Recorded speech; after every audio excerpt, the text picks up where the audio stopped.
As was introduced, I am CIO for Interpol Washington, which is a division at the Department of Justice.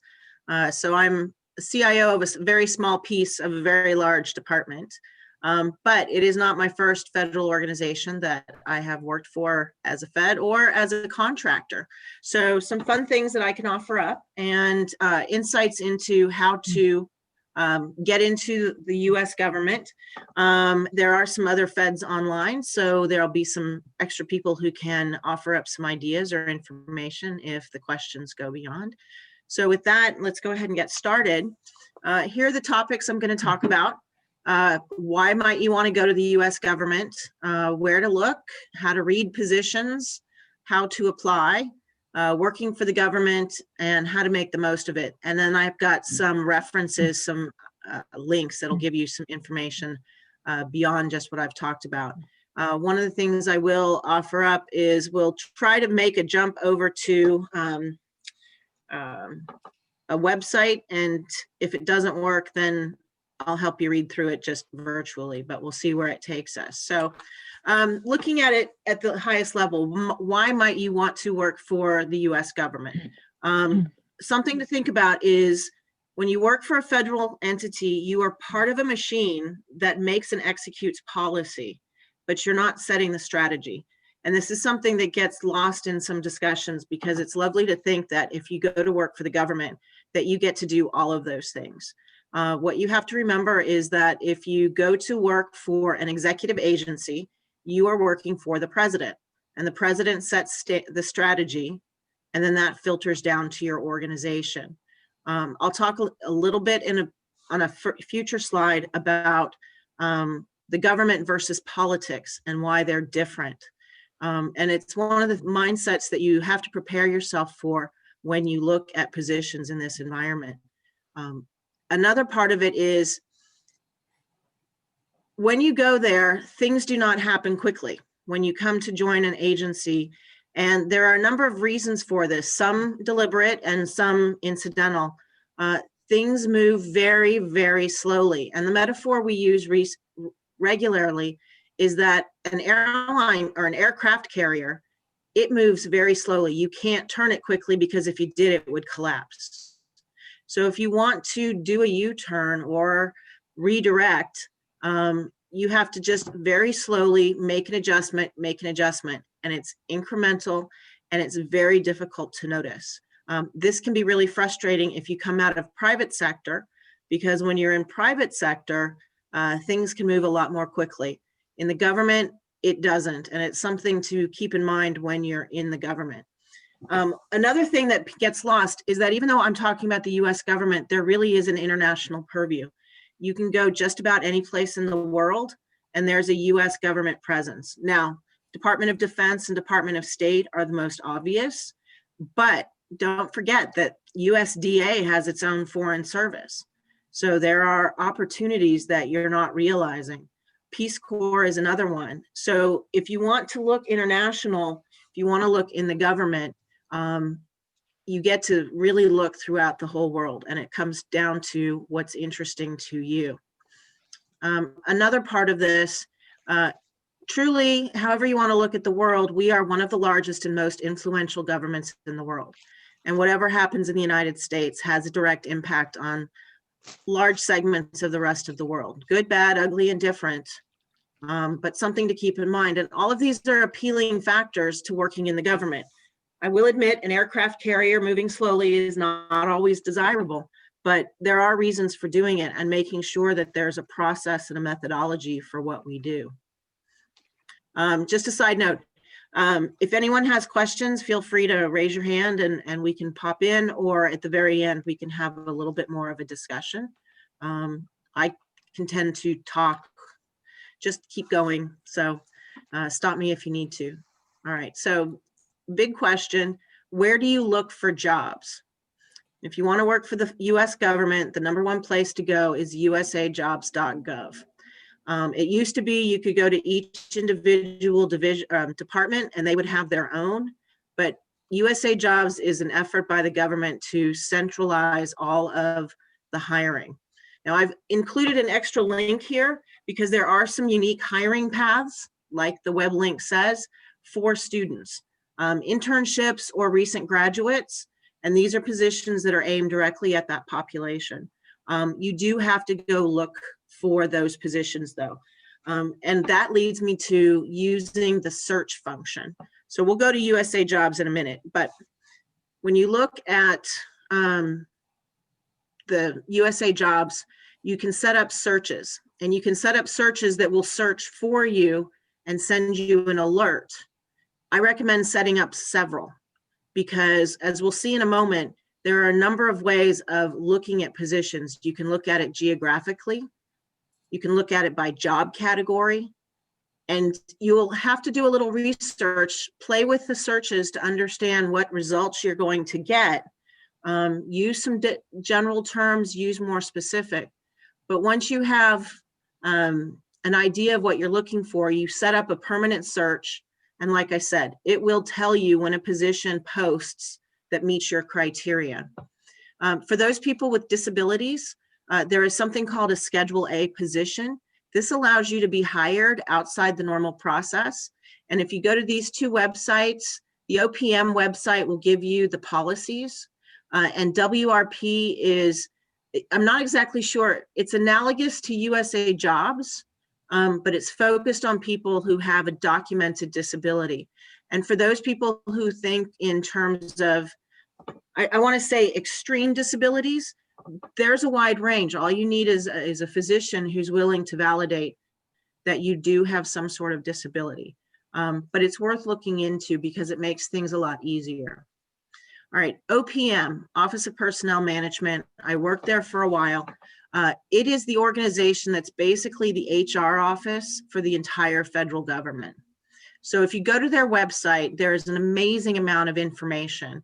It can be a little difficult to find what you need, so face it with a little bit of patience. But the one link that I've connected to here is specifically looking for students and recent graduates.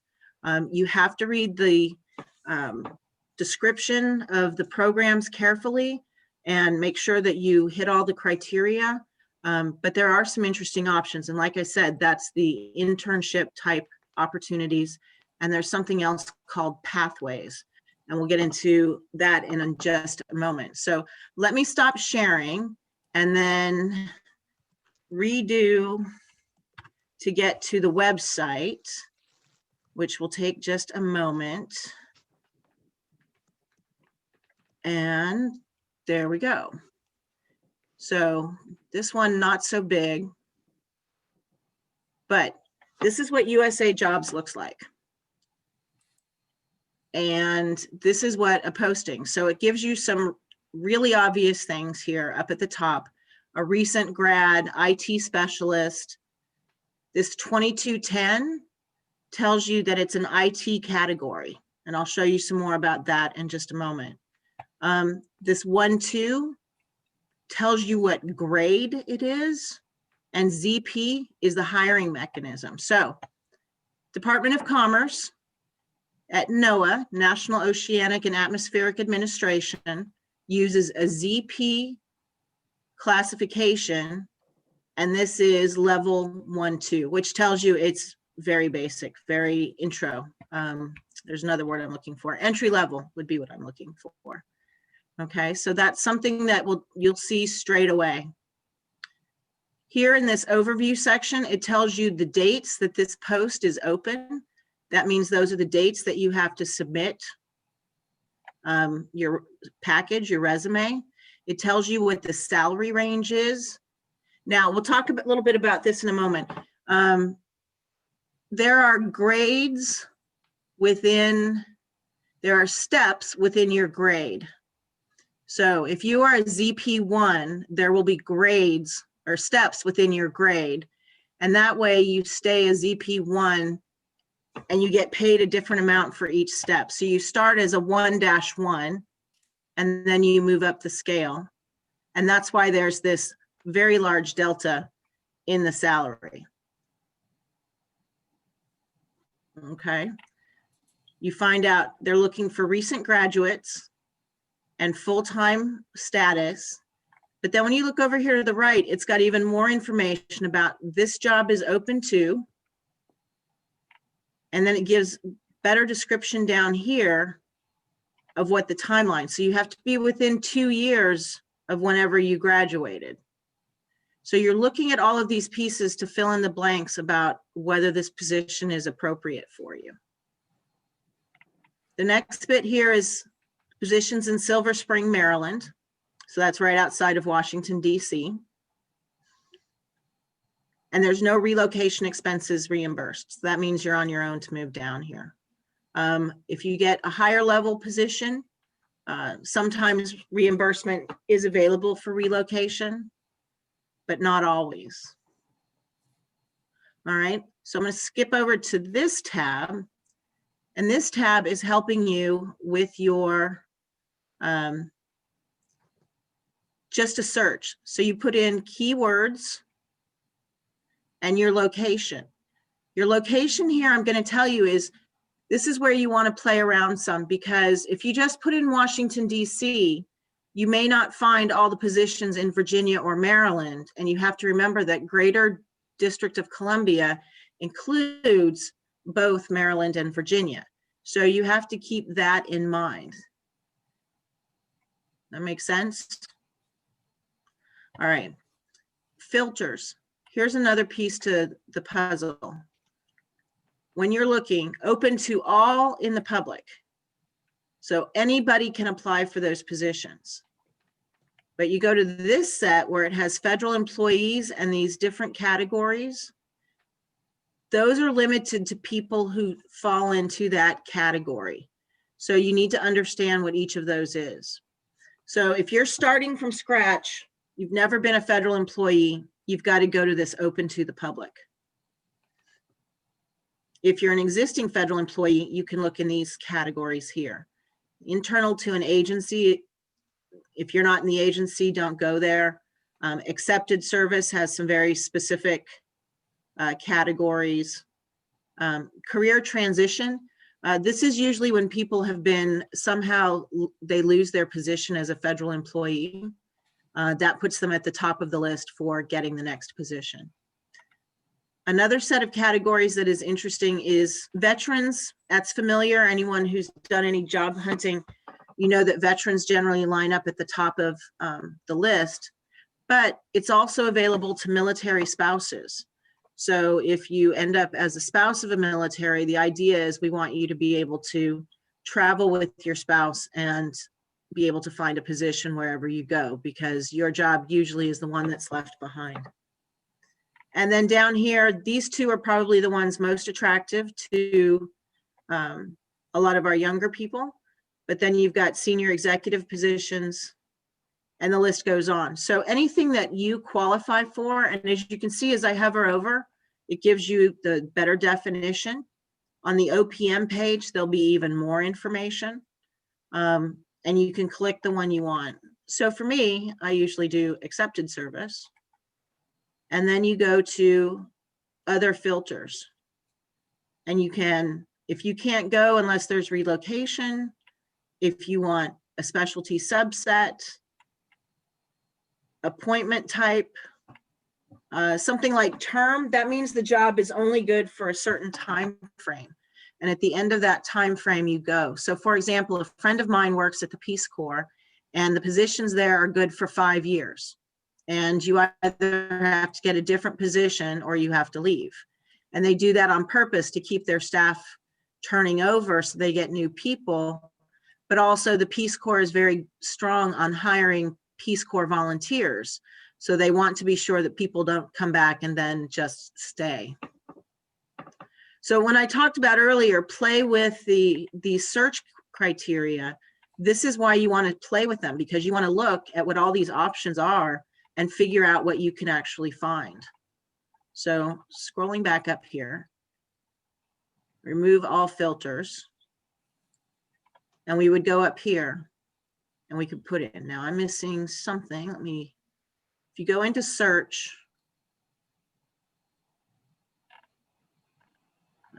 more filters, top filters, sorry. You come down here. Okay, so remember a moment ago, we just saw ZP as the criteria. Most federal agencies work on a general schedule. So the general schedule is, oh, someone just showed up. I'm sorry, something blinked at me. So with a grade, this is where you want to look, and again, where your research comes in. If you are a new hire, straight out of college, you're probably going to be in this range, a G5 to a G8. But it's going to depend on the position and the type of situation that you're looking at. You can choose departments and agencies, so you can be very specific. But like I said, you need to understand the different agencies to find things like USDA has foreign service, and not many people know that. And then you have the series. This is where it gets to be an interesting challenge as you're learning your way. And in learning what each one of these categories means, you learn what you're looking for. I'm in information technology, so I always look for a 2210. However, I also have my project management skills, which means I can go look over here at a 340. So I can search on both criteria. And as you learn the categories, you learn what different agencies use for soliciting positions. For example, some agencies use management and program analysis, management and program clerical assistance, or program management. And I've seen very similar positions advertised under all three of those categories. So this is some of the research that you do when you go through this. Let's see, what else do we find out? So going now, here's another one that I found. Again, you see the title. It gives you the specific area, the organization that's hiring, the office within the organization, and then you go through the same set of information. So like we said earlier, the GS scale, a GS 14, it's a very high scale, and you've got this pay range based on the 10 steps that will be in the pay scale. But over here, it tells you that a limited group of federal employees and the public can apply. When you're ready to apply, you go in and hit apply, and you get all kinds of information, but we're going to get to that in a minute. So let me stop share again. We're looking at here. Hi, Diamond, good to see you. So any questions so far? All right, then I will share screen and go back to the slides and make it a slide presentation. All right, so moving on. We've gone over many of the items that I just on this slide. Like I said, the GS level, who is this job open for, the hiring criteria. That's all information that's in that posting that you need to look at. Oh, we'll get to that in a minute. All right, so once you've found a position you want to select or that you think is interesting, you want to write your resume. One of the most, well, one of two very different aspects of writing a resume for the government is this is not a time for the thesaurus. If they use a word, you use that word. So if they use agile, you use agile. You don't use any synonym for the word. Create a first page that's a summary of what you want to say that maps to the job posting. And we'll go back to the posting in a minute. There is no limit of pages. So unlike private sector where the guidance is keep it to 1 to 2 pages to get yourself in the door, you're only going to have one shot. So put everything down, but make sure that first page is really hitting all the items in the job posting. Don't include a cover letter, because the more documents there are, the less likely somebody's going to look at all of them. So you want one document that's going to have all those pieces. When you name the file, be sure that your name is part of the file name. I just did a hiring, and out of 44 resumes that I had to review, a third of them did not have the person's name in the file name. So now I have to do an extra step of putting the name in the file name, because as I go through 44, if I have 44 that say, resume or PM resume. I don't know which one that is, and it makes my life hard. So use the position number. So looking at that, we'll go back to, I know we're going back and forth, but it's the only way to show. So we're going to jump back into this posting. All right, so we're looking at this posting. We've covered the location. Now we get down here to duties. Here is a summary of the duties, and you're going to be that part. So that is something you would want to address on the first page of your resume. And you would say something like, I have provided expert advice regarding data analytics, and then you would give the example. So in the course of being a data analytics help desk provider at Wells College, I was responsible for providing expert advice in data analytics, specifically for the psychology department, where we were translating blankety blank blank. So you want to use the exact words, and there's an important reason why. Either a computer vets the resume, in which case the computer is programmed to read directly from this job description, or an HR person, so a human resources. And I love human resource people, but they only know human resources. So if you tell them that you're looking for a data analytics person, and someone comes in and says, well, I'm an expert in artificial intelligence and machine learning, they don't know that data analytics is analogous to AI and machine learning.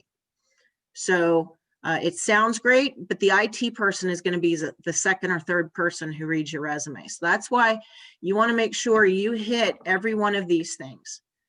Plans, develops, implements, and oversees complex systems. You want to use those words. And you mix it up a bit so that you're adding in the specifics for what it is you've done that meets this. But like I said, and if you haven't picked up, this is really important because I'm saying it multiple times. Use these words. So, all right. Back to the slides.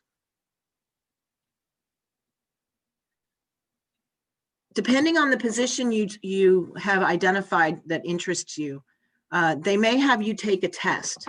So for example, if you were to apply as an analyst at Interpol Washington, they get so many resumes, they're looking for ways of making sure that the resumes match the person. So there's actually like a 3-hour test they have you take that's a little bit of vocabulary, a little bit of writing, and something like that. So it's really important to read the entire job posting and see if that is part of the application process. And at the same time, don't wait until the last minute. There may also be a survey. And what they'll do is, even though you've beautifully aligned your resume and you've used all the proper words, they will ask a question for each one of those points on the job posting. And they'll say, have you done data analytics? No, I've never done data analytics, all the way up to I am an expert consulted by the highest levels of the organization. And you'll have to choose the appropriate level. And then they will insert a question and say, where on your resume will we find this? And you'll have to copy and paste information over. Or they'll say, don't copy and paste from your resume, give us additional information. So sometimes it's as easy as saying, here's the resume, submit. And other times it can be a fairly lengthy process of answering some extra questions. So plan ahead. The next item, this is another unique aspect of applying for a position with the government. There is nobody to follow up with. So even though there's a name in the posting, that's going to be an HR person who doesn't have any information. And this is submit the resume and whatever required documents are requested, and then just simply forget about it and move on. It's really disconcerting because there's a part of me that wants to say, if I could just talk to you, I'm sure you would see that I'm the right person, but that's just not how it works in the government. They're putting a number of I don't want to say obstacles, but it's definitely a process. And there are a number of reasons for this, most of it to make sure that all the boxes are checked. So what happens once your resume is posted? You've hit submit in USA Jobs, and it goes off into the ether. Like I said, the first person who looks at it is the HR team, and then they do a down select. So let's say they receive 100 resumes. An HR person will look at them, or the computer will look at them, and it will come out and say, okay, of the 100 resumes we received, 60 of them meet the minimum requirements. They also do the preliminary assessment for things like, is this a veteran? Is this a Schedule A hire? Or something like that. So then the list of 60, I'm sorry, did someone ask a question? Okay, so then that 60 will then get sent to the hiring team, and there will be a resume review process. And their goal is to down select from the 60 to, depending on how many people you're going to hire, say 8 to 15. And then an interview process happens, and the interview process is slightly maddening because I, as the interviewing official, have to come up with a list of questions, and only those questions can be asked, and they have to be asked of every person. So I can't look at your resume and say, hey, you went to Wells College, I'm an even, how about you? You can't go off script that way. And the idea is to make sure that it is as equitable as you can possibly be. You also have a panel that's asking these questions together. It's not like you interview with 3 separate people. You interview at one time with 3 people on a panel rotating through the questions. So then that happens, and the panel then has to rank each interview, come up with a list, and the members of the panel get together, and then they have to discuss, come to consensus. All right, now you get to another maddening phase, because potentially we've now gone 2, 3, maybe 4 months since the posting closed.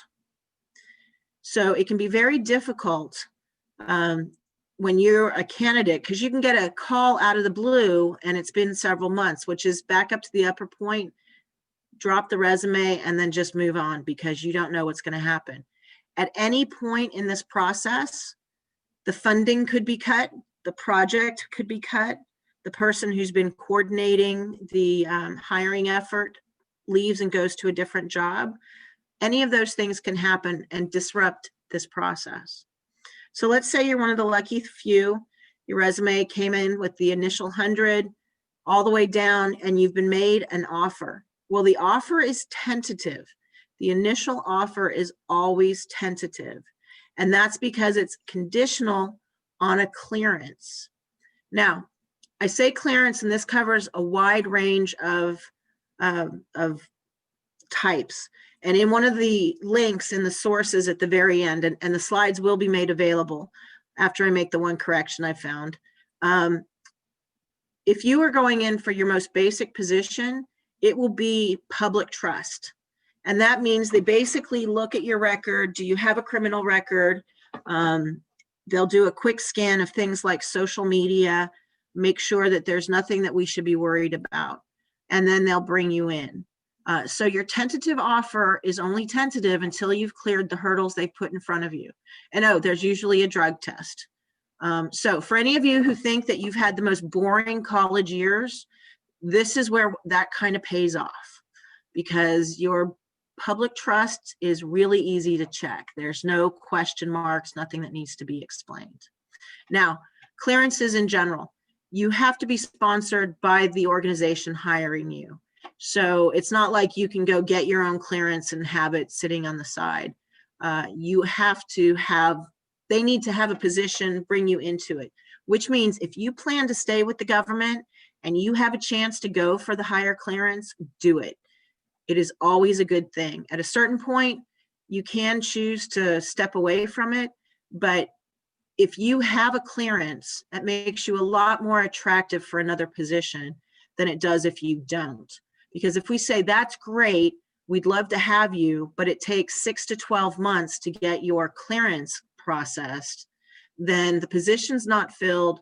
We might lose you. The position might disappear. All kinds of things could happen. So if you plan to stay with the government, go for the higher clearance when you can. So I keep rambling. I'm assuming there are no questions. So, all right.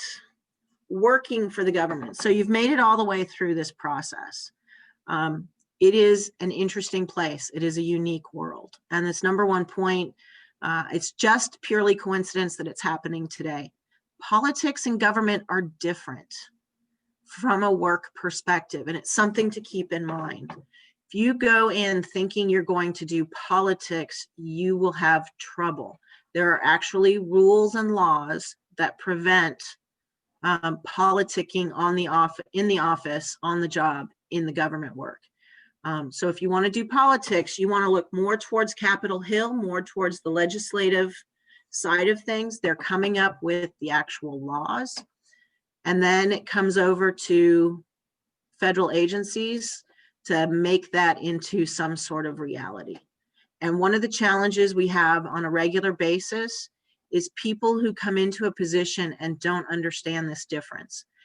Quite honestly, in the next 3 or 4 months, this will be probably the number one headache of federal employees everywhere, because you've got a number of new people coming into government positions and they don't understand this. The budget for 2021, which is our current fiscal year, is literally encoded in law. So you can't show up and say, hey, I want to run this money in a different way. You've got to do it the way it was written in law. If there is a program that you don't like, you can't pop up and say, well, I don't like this, we're not going to do it. Yeah, you're going to do it because it is written into law. So people have to keep this adjustment in mind. I initially started thinking I wanted politics. I don't quite have the personality for it. I'm a little too blunt. I'm a little too straightforward. And politics is all about preserving your idea until the last minute and then pushing it out there when you can. So happy to chat about that further at some point. Little privacy. This is a strange one that you have to keep in mind. I just talked about the public trust, where they literally go to see if your name is in any of these random databases. But if you get higher clearances, you are putting down information. If you are within a few years of college, you've got to write down everybody who is a roommate. Anytime you did anything that you probably shouldn't have, you've got to put down your financial information. I have a position where I actually get to make decisions on contracts. So on a yearly basis, I have to put forward my financial statement, which is how much money do I have in savings and what kind of mutual funds, individual stocks do I own. All of that has to be reported on an annual basis. I have actually been in a position where I had to sell stocks because I had individual stock holdings that were too close to contracts which I might influence.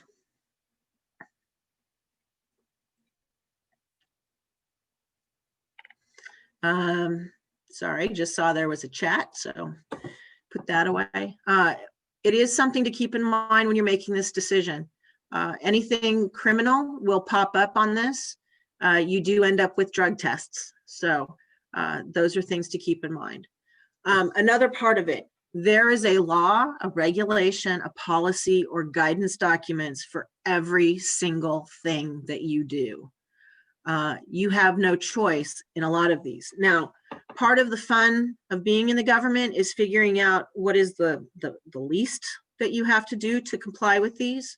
But on any given day, hanging over your head is the threat of an audit. The inspector general can come in and just say, hey, we want to come check out your systems. So they will show up and say, how are you doing against this policy? And you have to show them what decisions you made, how you've documented your own particular path, and how those pieces come together. This can be stifling. If you want to show up, and It's very difficult when you first show up, because you come in and you're like, I'm full of energy, let's go change the world. And they're like, yeah, we can't do that because there are these 3 policies. And you're like, okay. Then you're like, I've surmounted all the elements of the policy. And they're like, well, that's great, but here's the regulation that manages the next piece of it. So one of the things I would argue a liberal arts student should do well in this area is know what the rules are, and then manage the rules to what works best for you. Not always easy, but there are people who want to come in and just do things. Oh, I don't care about that. And that's what's going to get people in trouble. With my federal career, there are a few goals that I have. One is I never want to be in front of a congressional inquiry. I do not look good in orange, so nothing against Caroline Bavis, who I can see here in orange. I do not look good in orange. I have no desire to go to jail for the government. So to me, these are the laws, regulations, policies, et cetera, that protect you. So good and bad.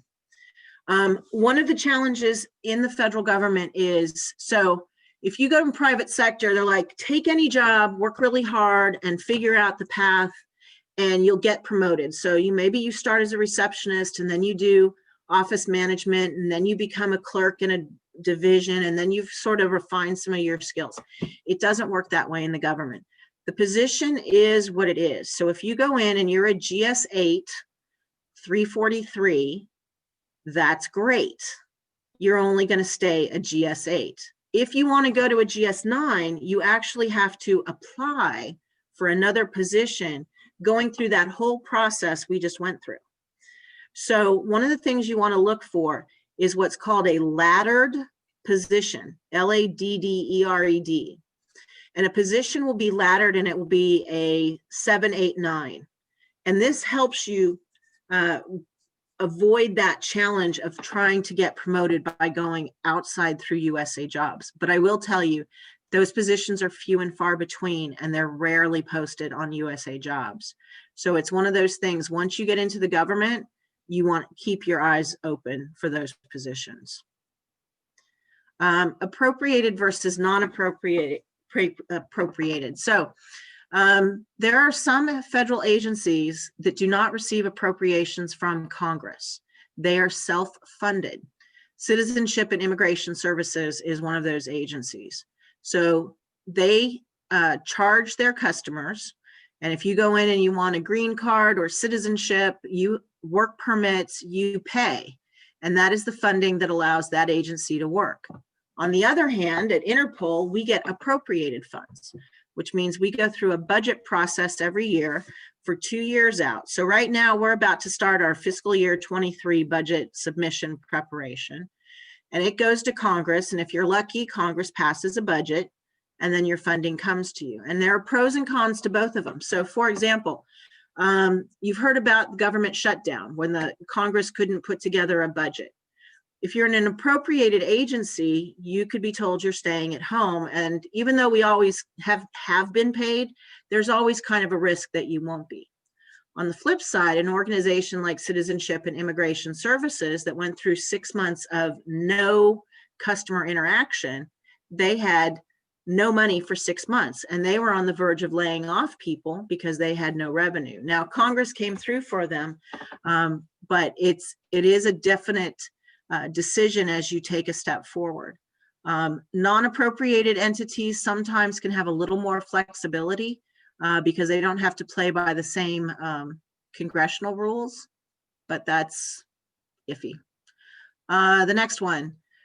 One of the reasons that government pay is interesting, and you saw that variability, there's something called locality pay.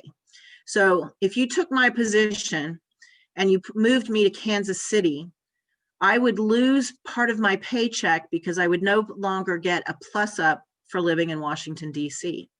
So if you live in Washington, D.C., New York City, or Los Angeles, you get the largest locality pay adjustment.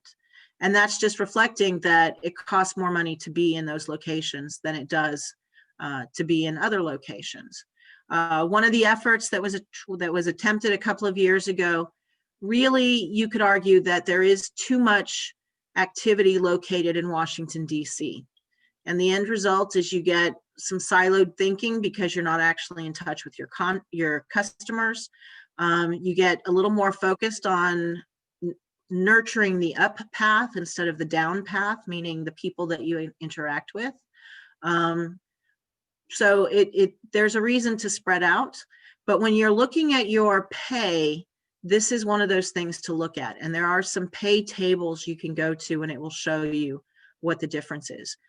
Where this comes into play is back, when I talked about the US government being international, remember that it's national. It's everywhere in the United States.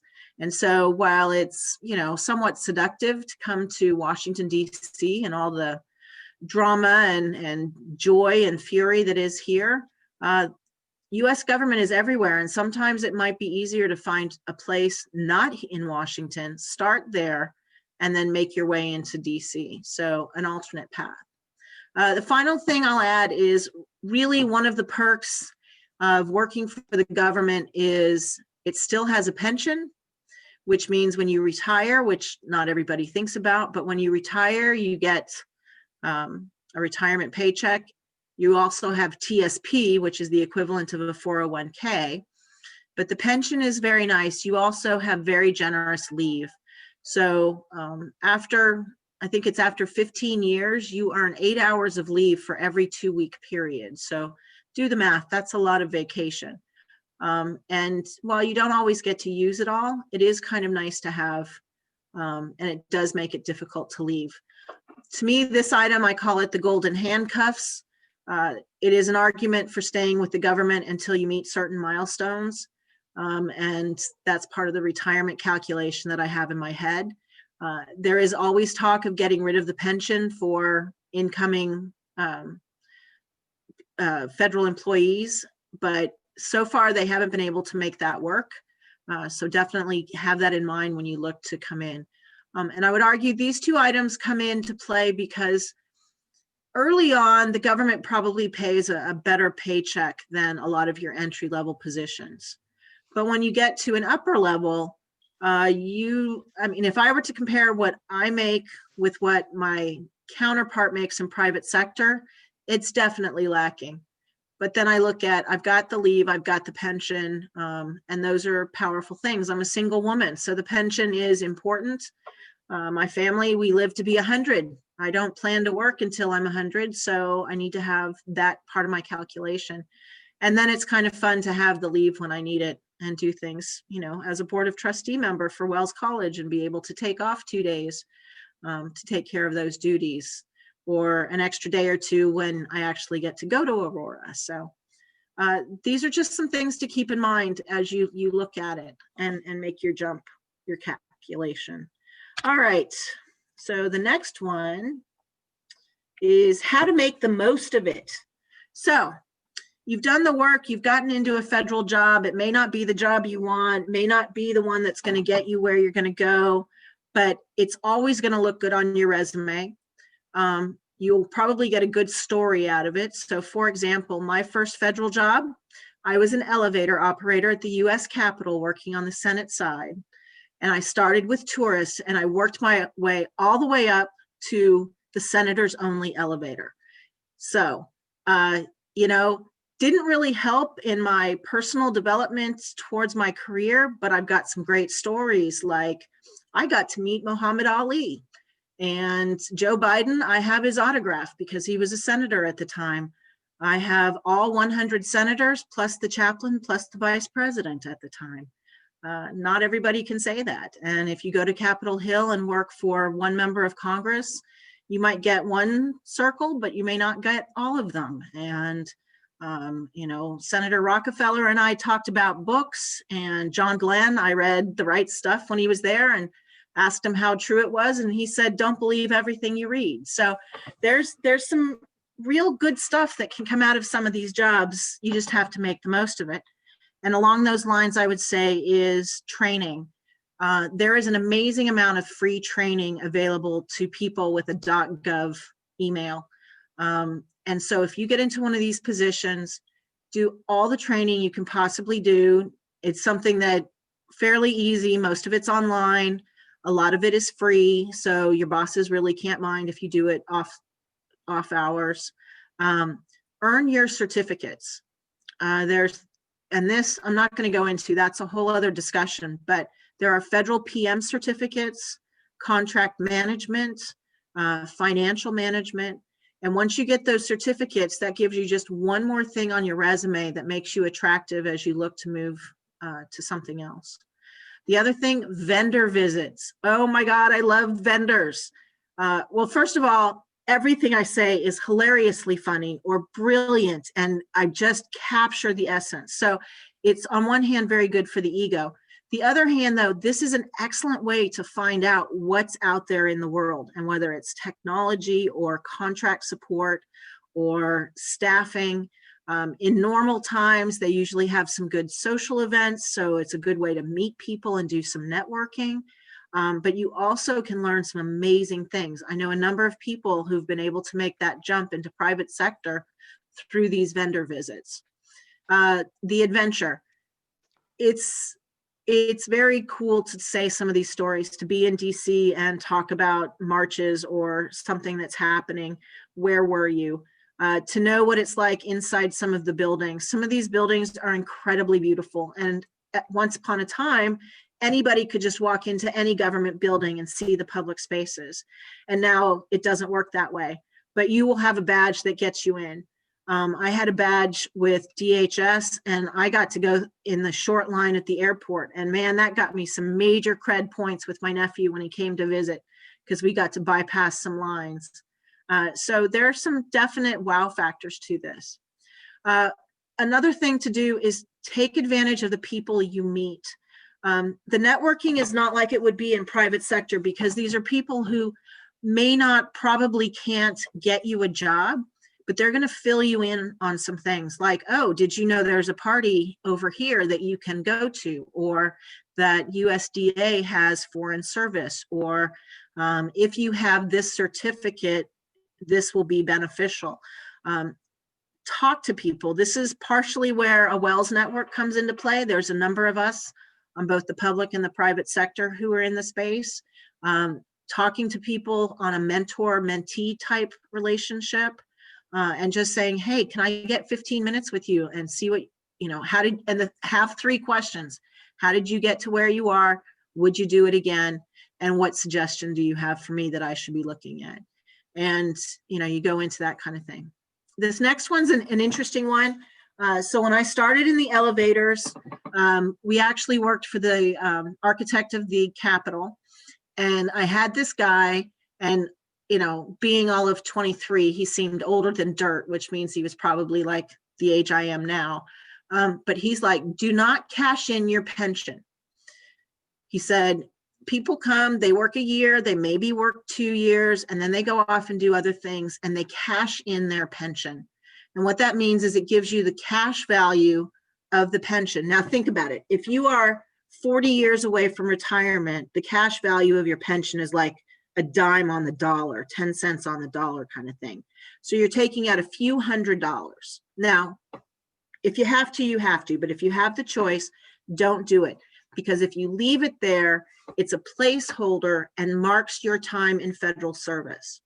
The number of years you have in federal service is very important. So this is like saving things so that if you go away for 15 years, which is approximately what I did, and you come back, you're not starting from zero, you're starting from this point. And so it's a really valuable little extra nickel in your pocket kind of thing. The final thing I'll add in here is, if you want to stay a federal employee, learn everything about everything you can until you figure out what you want to do. So it's easy to say, I'm a Western European Studies major and I want to be an international analyst of terrorist activity, and then you end up CIO. So how did I make that path? I learned everything I could about everything. And that means not getting the federal job I wanted, going into private sector, ending up in technology, learning project management, learning finance, learning contracts, so that when it came time to apply for a federal position as CIO, the people who had the job, who were acting in the position because they were already in the organization, They didn't even know that these questions should be asked. And when I went into the interview, because I talked to the people who interviewed me afterwards, they're like, you told us a dozen things that we didn't even know we were supposed to be doing. And our team didn't even know that those were things. So because I had picked up everything I could about everything I saw, got certificates where I could, it made my resume really, really powerful. So keeping in mind that there are options. I would also offer up, you don't know what you want to do, you youngins. You may think I want to be a clinical psychologist, and you get to workplace and what you're going to end up doing is human resources. And then you want this set of certificates and this set of background information, but that's part of the learning journey. And I would argue again, because I kind of like this whole liberal arts thing. As a liberal arts person, this is part of the education that never ends. And one of the best skills you're going to take out of Wells is learning how to learn and being able to walk into a situation. So enough pontificating on that point, because I think we're kind of all in agreement. Here's just a list of websites. Like I said, we'll get the slides out, make them available. I'll work with Emily on that. Hiring authorities, these are special ways that some people can be hired. Every now and then there'll be an area like information security, and the government acknowledges we need people quickly, and they'll bring people in. These two journals, fedweek.com and Federal News Network, good overviews of the federal government and what's going on.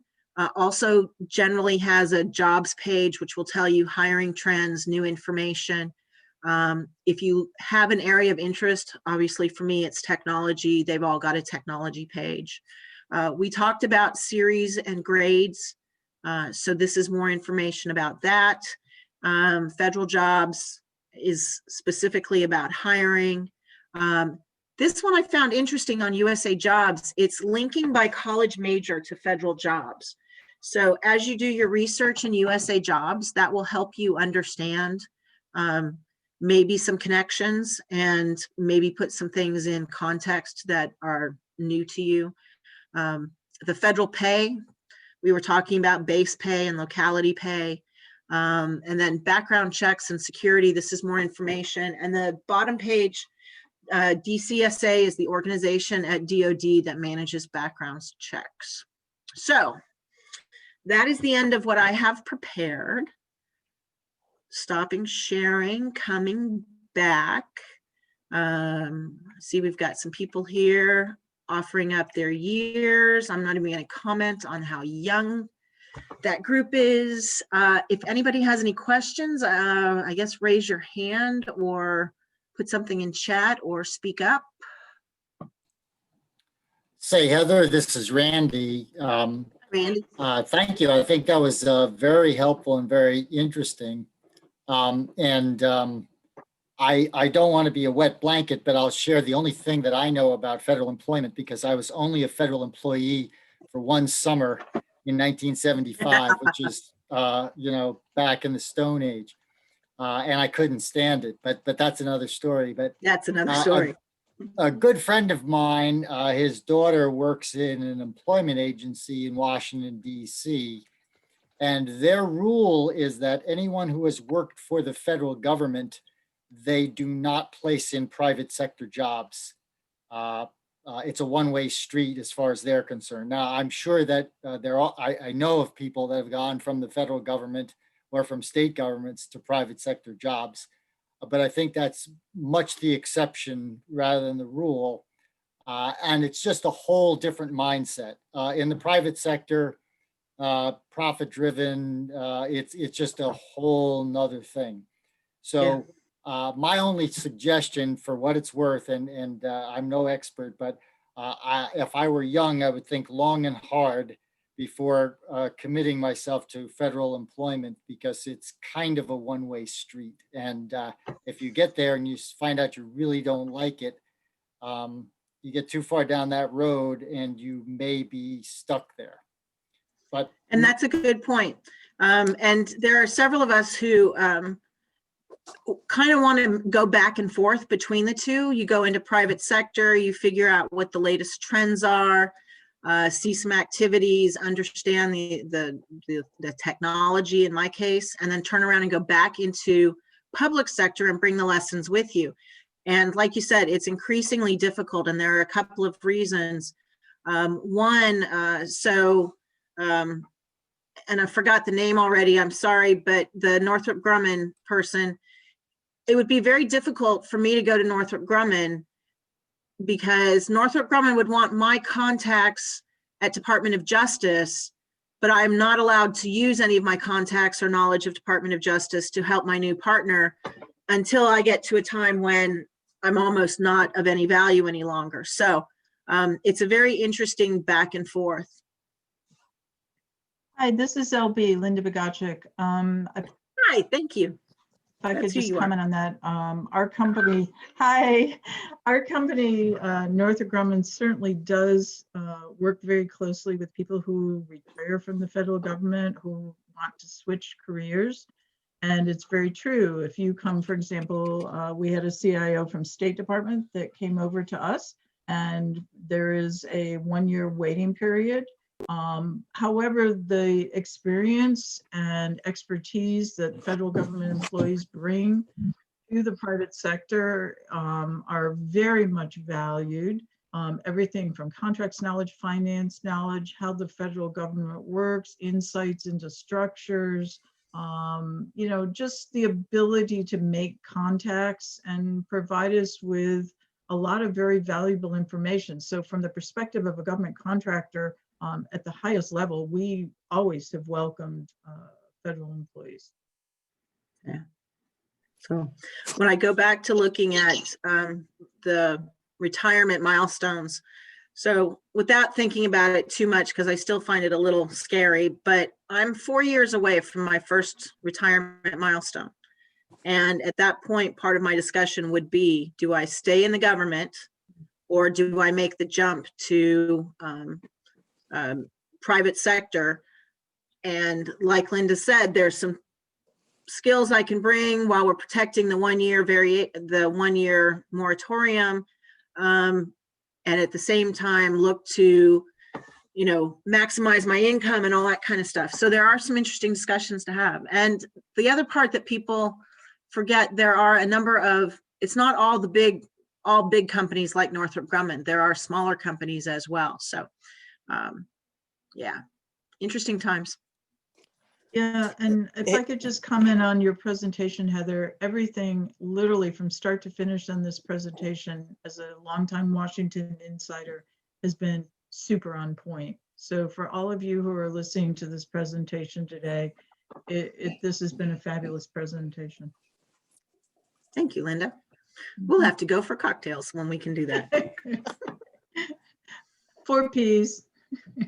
Hey, There you go. Heather, I it's can do that. Sloan. I have a couple of Sloan. foot stomps and additions. Go for it. I think you said it enough, but you have to be persistent when you want to become a government employee. And I know a lot of people that do switch back and forth. The other thing is Handshake. A lot of government organizations are using Handshake. So for our current students or recent grads, use it. I know I work for the Federal Deposit Insurance Corporation, which is a non-appropriated agency, and we use Handshake to find our student interns. Let's see. You talked about the job series, and you're right. Don't stick to just one. So, for example, I have my Wells degree was in math. My master's is in enterprise architecture. I've been a 2210, a 0343, and a 1550.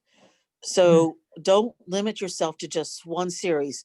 Branch out and think about it. And some of those, for example, the 1550 has direct hire authority.